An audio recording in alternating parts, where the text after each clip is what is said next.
لا یقبالو کی بحث میں یہ بحث بھی آ گئی، مادہ چونکہ ایک ہی ہے اس لیے اس کو بھی ہم نے سیکھ لیا۔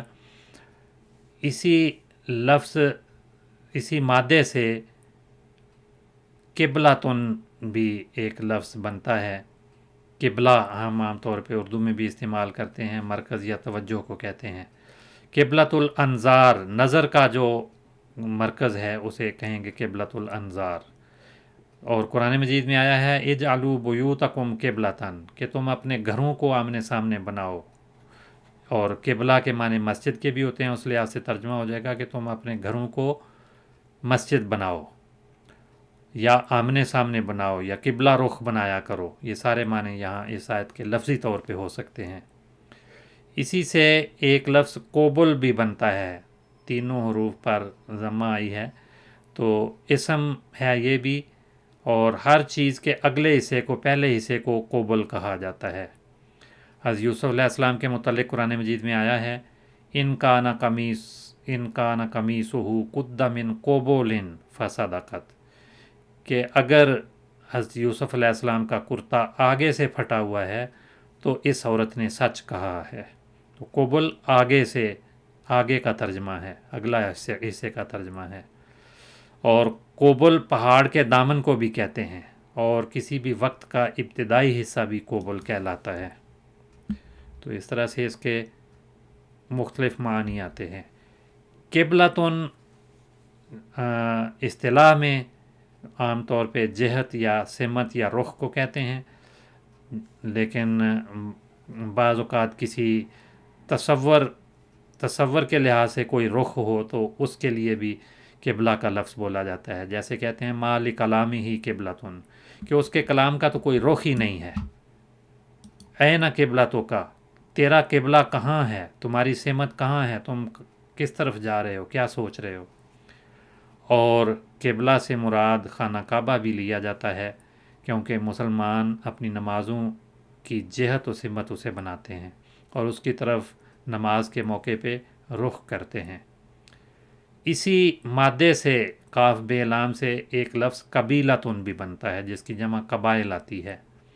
تو قبیلے کے معنی ایک باپ یا ایک دادے کی اولاد، قبیلہ، خاندان، کنبہ، یہ سب معنی اس کے ہیں۔ اور قبیلہ نباتات یا جانوروں کی ایک قسم کو بھی قبیلہ کہا جاتا ہے۔ اور قمیص کا استر کا جو ٹکڑا ہوتا ہے اس کو بھی قبیلہ کہا جاتا ہے، اور لگام میں جو تسمہ وغیرہ ہوتا ہے اس کو بھی قبیلہ، کھوپڑی کی ہڈی کو بھی قبیلہ کہا جاتا ہے۔ تو لا یقبلو لفظی معنی اب اس لفظ کے بنیں گے قبول نہیں کیا جائے گا۔ یہ فعل مجہول ہے، اور مجہول کی تفصیل ہم پہلے پڑھ چکے ہیں۔ من حرف جار ہے، اور ہا ضمیر ہے جو مجرور ہے، واحد مؤنث غائب کا صیغہ ہے یہ، اور مجرور ہے، اور یہ جار اور مجرور مرکب جاری کہلائے گا۔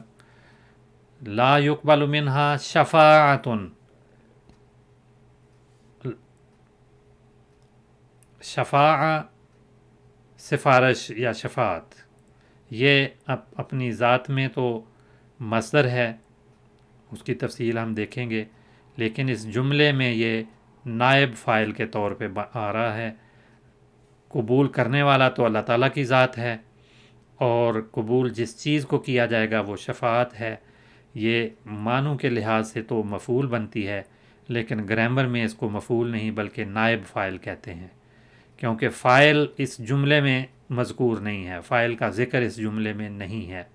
لا یقبلو، وہ کام کرنے والا، قبول کرنے والا کون ہے، اس کا ذکر جملے میں نہیں آیا، اس وجہ سے کہیں گے کہ یہ فعل مجہول ہے، اور شفاعتن اس کا نائب فاعل ہے، اور نائب فاعل بھی فاعل کی طرح مرفوع ہوتا ہے، اور اگر مفعول بنے تو پھر وہ منصوب ہوتا ہے۔ تو اس کے آخر میں جو دو پیش آئی ہیں یہ رفع کی علامت کے طور پہ ہیں۔ شفاع، اس کا مادہ شین فے عین ہے، اور اس سے فعل ماضی شفاع بنتا ہے، اور شفاع فی بھی استعمال ہوتا ہے، فی کے صلے کے ساتھ یہ فعل آ جاتا ہے، اور فعل مضارع اس کا یشفع آتا ہے۔ شفعتن، شفا کا لفظ اردو میں اکثر استعمال ہوتا ہے، اور قانونی یا جو زمینوں کے جھگڑے وغیرہ ہوتے ہیں وہاں شفا کا حق استعمال کیا جاتا ہے۔ تو شفا اس کا لفظی طور پہ تو مصدر ہے، لیکن اسم کے طور پہ استعمال ہوتا ہے، اور اسم فاعل اس سے شافعن، اللہ تعالیٰ کا نام بھی ایک شافی ہے، تو وہ شافعن اسی سے ہے، شافعن، شافی تو اور مادہ ہے، شافعن جو ہے یہ الگ مادہ ہے، شفاعت کرنے والا۔ حضور صلی اللہ علیہ وسلم کی ذات بھی شافع کہلاتی ہے۔ مشفوع یہ اسم مفعول ہے، مشفوعن اسم مفعول والا ہی وزن ہے اس کا، مفعول، مشفوع۔ اور یہ فعل کے طور پہ جب آتا ہے تو اس کے معنی ہوتے ہیں شفا کرنا۔ اور شفا جارہ جب کہتے ہیں تو اس کے معنی ہوتے ہیں کہ پڑوسی کو حق شفا دینا۔ اور شفاعتن جو اسم آتا ہے یہ فقہائے اسلام کی مقرر کردہ شرائط پر پڑوسی کی جائیداد کو جبراً ملکیت میں لینے کا حق دینا،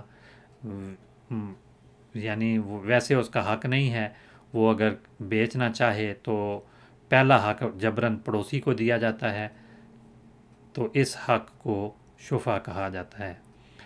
اور شفا سے مراد وہ جائیداد بھی لی جاتی ہے جس میں حق شفا ہو سکتا ہو، اور چاشت کی جو دو رکعتیں نماز پڑھی جاتی ہے اس کو بھی شفا کہا جاتا ہے، اور نظر کو بھی شفا کہا جاتا ہے، جیسے کہتے ہیں اصابت ہو شفاتن کہ اسے تو نظر لگ گئی ہے، اور دو چیزوں کا جوڑ جو ہے اس کو بھی شفا کہا جاتا ہے، اور دیوانگی بھی شفا ہے۔ اور جب اس کا فعل لیا جائے تو شفع یشفع، فتح یفتح اس کا باب بنتا ہے، اور یہ الا، فی اور لام کے صلے کے ساتھ فعل آ جاتا ہے۔ مصدر اس کا شفعن آتا ہے، اور شفاعتن بھی مصدر ہے، اور اسے اسم فاعل شافعن اور شفیعن بنے گا، اور مفعول اس کا مشفوع الیہ بنے گا یا مشفوعن بنے گا۔ تو اس کے معنی شفع یا شفعن کے معنی ہوتے ہیں جوڑا بنانا، کسی چیز کے ساتھ اس جیسی دوسری چیز کو ملا دینا، یا کسی چیز کو دوہرا کرنا یا ڈبل کرنا۔ اور شافع جو اسم فاعل اس سے بنتا ہے اس کے معنی ہے سفارشی یا سفارش کنندہ یا حق شفا دینے والا، یا بچے والا جو ہے اس کو بھی شافع کہتے ہیں۔ حاملہ اونٹنی، بچے والی حاملہ اونٹنی یا بکری وغیرہ کو شافع کہا جاتا ہے۔ اور شفیع بھی انہی معنوں میں، شافع کے معنوں میں ہے، لیکن صیغہ الگ ہے، اس کی جمع بھی شفعاء آتی ہے۔ سفارشی یا وکیل کو شفیع کہا جاتا ہے۔ پڑوسی کی جائیداد از روئے شفع بالجبر حاصل کرنے والا بھی شفیع کہلاتا ہے، اور حق شفع والا یا جفت، عدد اور جوڑا، ان سب کے لیے شفیع کا لفظ بولا جاتا ہے۔ اسی سے جو مصدر شفاعت ہے اس کے معنی سفارش کے ہیں، یا وہ کلام جو سفارش کے لیے کیا جائے اسے شفاعت کہا جاتا ہے۔ اور ایک لفظ اسے الشفاعی بھی بولا جاتا ہے، یعنی سفارشی۔ تو یہاں لا یقبل منہا شفاعت ولا عدل، لا یؤخذ منہا عدل آیا ہے۔ دونوں جملے کم و بیش ایک طرح کے ہی ہیں، عدل اور شفاعت کا فرق ہے۔ یؤخذ کے بھی معنی کم و بیش وہی ہیں، اور جملے کی ترکیب بھی وہی ہے۔ واو حرف عاطف ہے، اور کے معنی ہیں، اور لا جو ہے وہ نفی کا کلمہ ہے۔ اور یؤخذ فعل مجہول ہے، فعل مضارع مجہول، یعنی اس کا بھی فاعل بیان نہیں ہوا، اس کے بعد جو عدل آ رہا ہے وہ اس کا نائب فاعل بن رہا ہے، اور یہ یؤخذ واحد مذکر غائب کا صیغہ ہے۔ اس کا مادہ حمزہ خا زال ہے، فعل ماضی اخذ بنے گا، اور بے کے صلے کے ساتھ بھی اور علا کے صلے کے ساتھ بھی یہ استعمال ہوتا ہے۔ یا خذ و فعل مضارع ہے، فعل امر دو طرح سے او خذ بھی بنتا ہے اور خذ بھی بنتا ہے۔ یہ او خذ جو ہے اس میں حمزہ ہے پہلے، حمزہ وصلی کے بعد، اور اس پہ پیش آ رہی ہے، تو ایسی صورت میں اس کو واو میں بھی تبدیل کیا جا سکتا ہے، اور جب واو میں تبدیل ہو جائے تو پھر اس کو گرا کے پڑھا جاتا ہے، اور ایسی صورت میں جب یہ یہاں ساکن موجود نہیں ہے یا گرا ہوا حرف آ گیا ہے تو پہلے حمزے کی تو ویسے ہی ضرورت نہیں ہوتی، تو خذ بھی فعل امر ہے، او خذ اور خذ دونوں طرح سے اس کا فعل امر بنتا ہے۔ اخذن اس کا مصدر آئے گا اور اسم فاعل آخذ بنے گا، یہ دوسرا حمزہ جو ہے وہ الف میں تبدیل ہو گیا تو آخذ بن گیا۔ نہیں ایسے نہیں ہے، یہ الف تو اسم فاعل کا ہے اور اس سے پہلے حمزہ ہے، آخذ اسم فاعل ہے اور ماخوذ اسم مفعول ہے۔ انہی معنوں میں اخیز بھی آتا ہے، وہ بھی ماخوذ کے معنوں میں جس چیز کو پکڑ لیا جائے، لے لیا جائے۔ تو اخذ الشیء اخذن و تاخذن و ماخذن، تو اخذ کے معنی لینے کے ہیں، یہ مصادر ہیں اس کے، اور اخذن مصدر پہلے بھی ہم پڑھ چکے ہیں، یہ مزید مصادر بھی ہیں۔ لینا یا کوئی چیز پانا، حاصل کرنا، وصول کرنا اس کے معنی ہیں، جیسے قرآن مجید میں آیا ہے خذ من اموالہم صدقہ، کہ تو ان کے اموال میں سے صدقہ لے۔ اخذ فلانن کے ایک اور معنی بھی بنتے ہیں کہ کسی کو پکڑ لینا، قید کر دینا، ماخوذ کر لینا۔ قرآن مجید میں آیا ہے فخذ احدنا مکانہ، ہم میں سے کسی کو اس کی بجائے، یوسف علیہ السلام کی بجائے تو قید میں ڈال دے۔ اور دوسرے معنی اس کے سزا دینے کے بھی ہیں، جیسے قرآن مجید میں آیا ہے وَكَذَلِكَ أَخْذُ رَبِّكَ، اسی طرح تیرے رب کی سزا ہے۔ اذا اخذ القریٰ، جب وہ بستیوں کو سزا دینے میں آتا ہے، سزا دیتا ہے۔ اور اس کے معنی قتل کرنے کے بھی ہیں، قرآن مجید میں آیا وَحَمَّتْ كُلُّ أُمَّةٍ بِرَسُولِهِمْ لِيَأْخُذُوهُ، کہ اسے قتل کر دیں، پکڑیں اور قتل کر دیں۔ اور گرفتار کرنا یا قیدی بنانا بھی آتا ہے، فَاقْتُلُوا الْمُشْرِكِينَ حَيْثُ وَجَدتُّمُوهُمْ وَخُذُوهُمْ، خُذُوهُمْ انہیں پکڑو یا انہیں گرفتار کرو، انہیں قیدی بنا لو۔ اور غالب ہونے یا چھا جانے کے معنی بھی ہیں، قرآن مجید میں آیا ہے لا تأخذہ سنۃ ولا نوم، اور تھام لینا یا پکڑ لینا بھی اس کے معنی ہیں، جیسے قرآن مجید میں آیا ہے وَأَخَذَ بِرَأْسِهِ اخی، پکڑ لیا اس نے، موسیٰ نے اپنے بھائی کے سر کو یا اس کے بالوں کو، یجرہ الیہ، اسے اپنی طرف کھینچنے لگا۔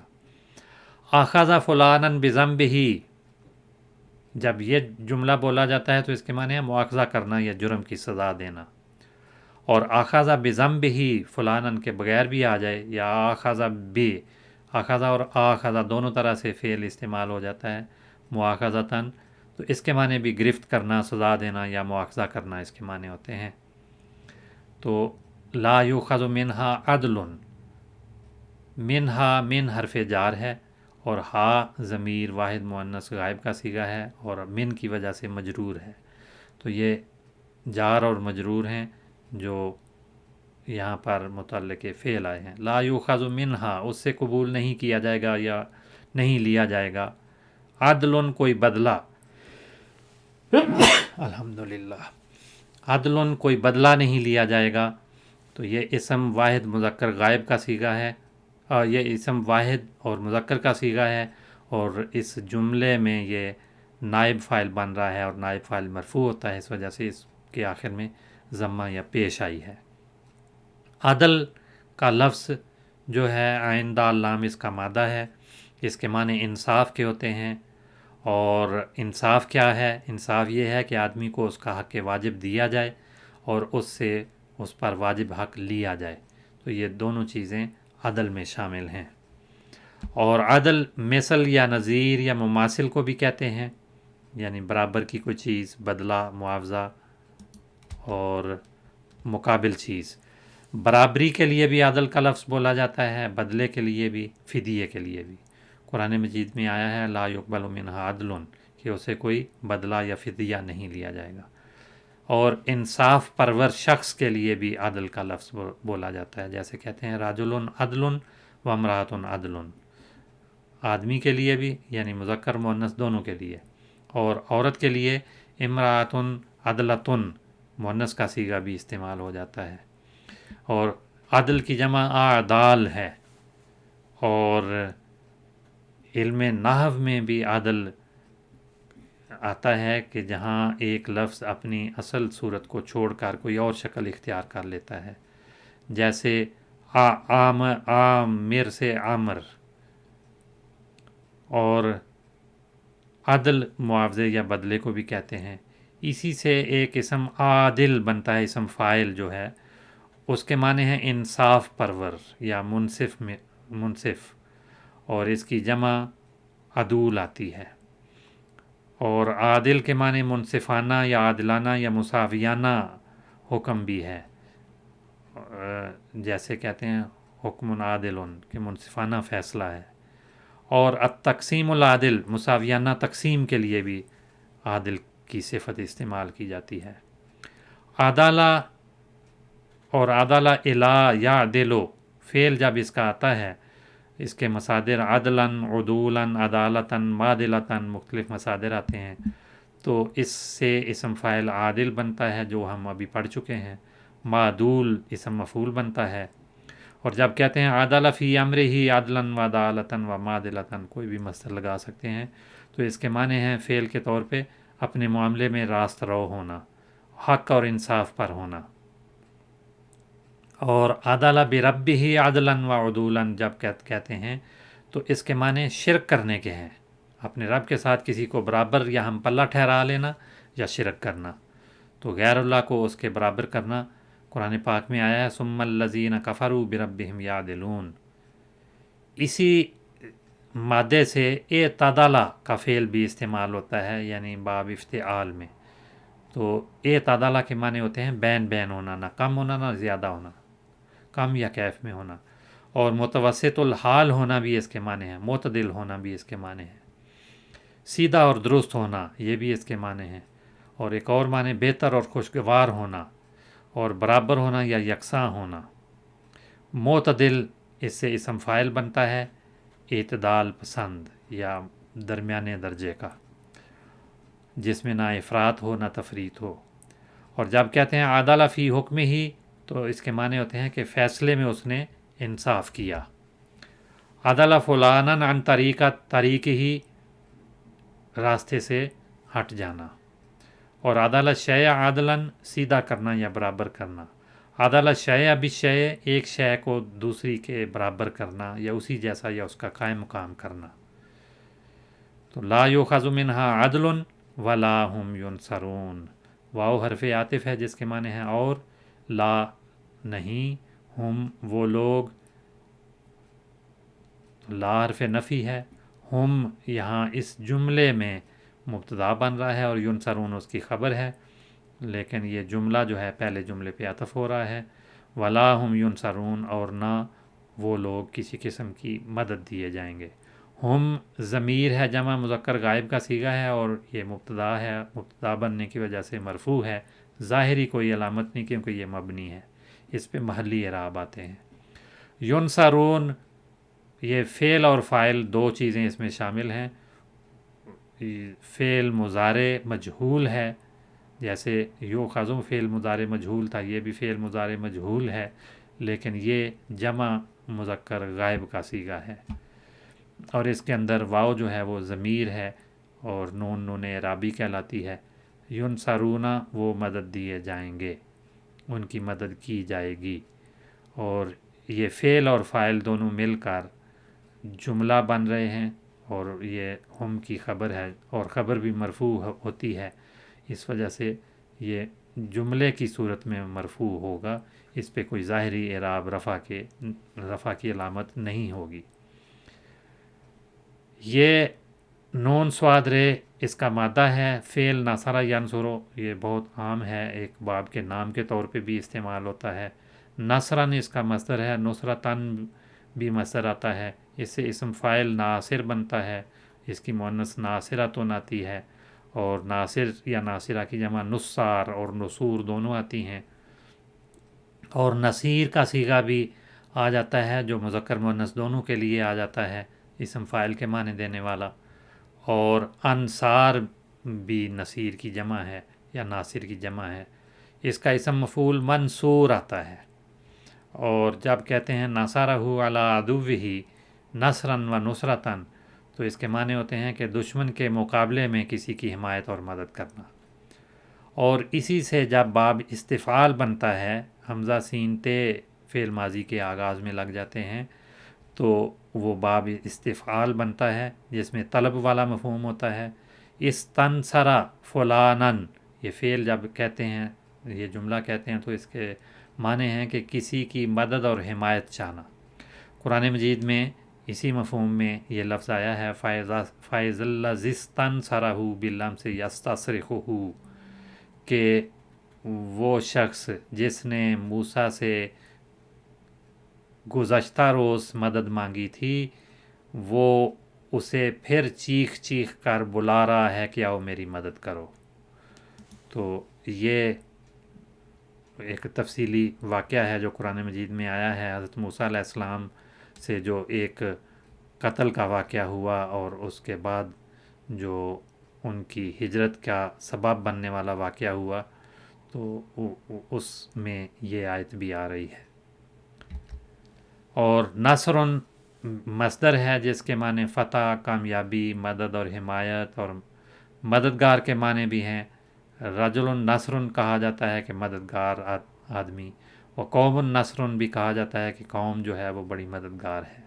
اسی سے ایک نصرانی کا لفظ بنا ہے، نون سواد رے تو وہی مادہ ہے، آگے مزید اس میں حروف شامل ہوئے ہیں، جس سے مراد مذہب ہے نصرانیت کا، یعنی عیسائیت کا، یا کرسچن جو ہے وہ نصرانی کہلاتا ہے۔ عیسائیت کا متبع، نصرانیت کا متبع نصرانی کہلاتا ہے، اور اس کی جمع نصارہ یا نصرانیت آتی ہے۔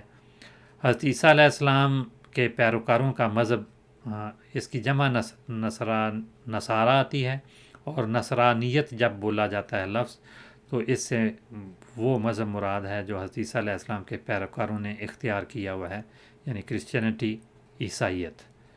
تو یہ آیت یہاں مکمل ہوتی ہے۔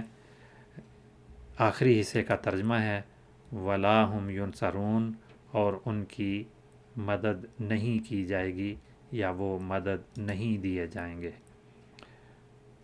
السلام علیکم ورحمۃ اللہ وبرکاتہ۔